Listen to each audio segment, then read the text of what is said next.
পশ্চিমবঙ্গ সরকারের গত 15 বছরের জনমুখী প্রকল্প এবং সামগ্রিক উন্নয়নের খতিয়ান সাধারণ মানুষের দুয়ারে পৌঁছে দিতে অভিনব উদ্যোগ নেওয়া হলো হুগলি জেলার তারকেশ্বরে। বুধবার তারকেশ্বর বিধানসভা কেন্দ্রের বিধায়ক রামেন্দু সিংহ রায়ের নেতৃত্বে শুরু হলো উন্নয়নের পাঁচালী শীর্ষক একটি ট্যাবেলো যাত্রা। তৃণমূল কংগ্রেসের এই কর্মসূচির মূল লক্ষ্য হল 2011 সাল থেকে বর্তমান সময় পর্যন্ত রাজ্য সরকারের নেওয়া বিভিন্ন প্রকল্পের সাফল্য জনগণের সামনে তুলে ধরা।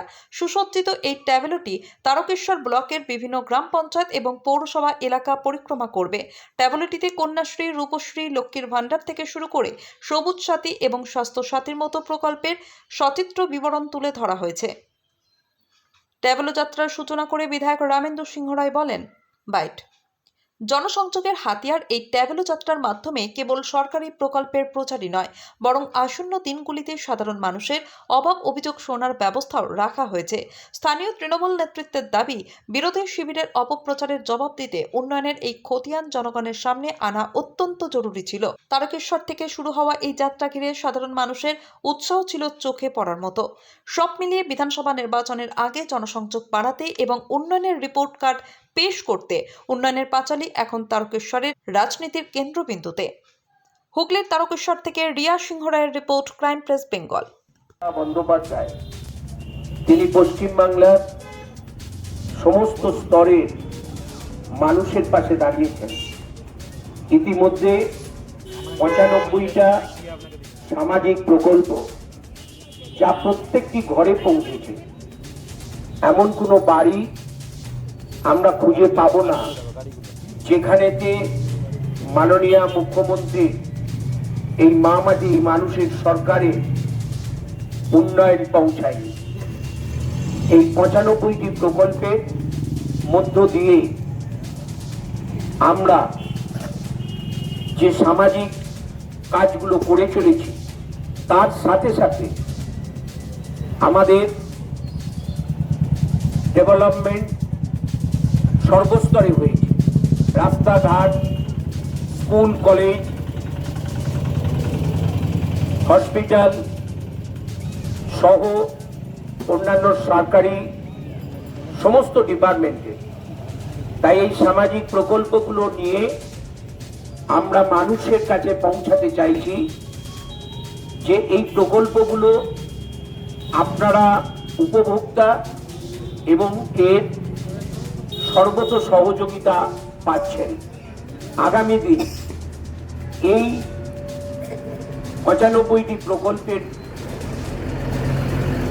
যে সহযোগিতা আপনারা পেয়ে আসছেন তাকে সুনিশ্চিত করতে এবং আগামী দিনে আরো নতুন সামাজিক প্রকল্পের মধ্য দিয়ে আপনাদের প্রত্যেকটি পরিবারকে, প্রতিটি মানুষকে সমৃদ্ধ রাখতে গেলে 2026-এ তৃণমূল কংগ্রেসের আরেকবার সরকার দরকার এবং মাননীয় মুখ্যমন্ত্রী মমতা।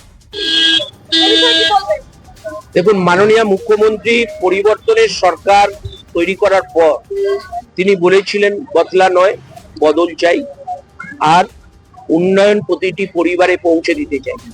95টি প্রকল্প ইতিমধ্যে তিনি মানুষের প্রতিটি পরিবারে পৌঁছে দিয়েছেন।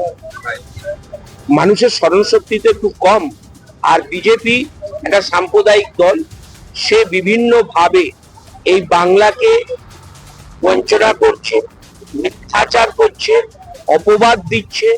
সেই জায়গায় এই 15 বছরে মাননীয় মুখ্যমন্ত্রী সরকারে আসার পর যে যে প্রকল্প মানুষের জন্য করেছেন, তাই একটা সুন্দর গানের মধ্য দিয়ে সমস্ত প্রকল্পগুলোকে তুলে ধরেছে এবং এগুলো গ্রাম পঞ্চায়েতের প্রত্যেকটি পাড়ায় এবং টাউনের প্রত্যেকটি ওয়ার্ডে এগুলো ঘুরবে টোটোগুলো।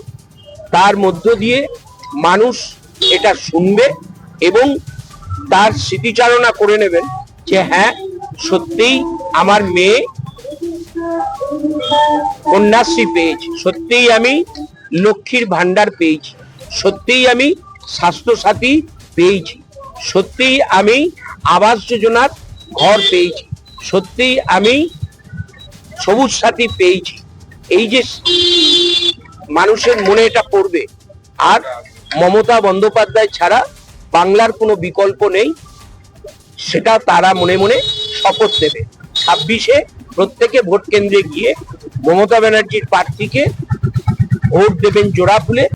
মুখ্যমন্ত্রী তার এই প্রকল্পগুলো আমরা পূর্ণভাবে পেয়েছি, তার উপকারিতা উপভোক্তা হিসাবে ভোগ করছি। তাই আর একবার মমতা বন্দ্যোপাধ্যায়কে এই বাংলার মুখ্যমন্ত্রীর চেয়ারে আমরা দেখতে চাই।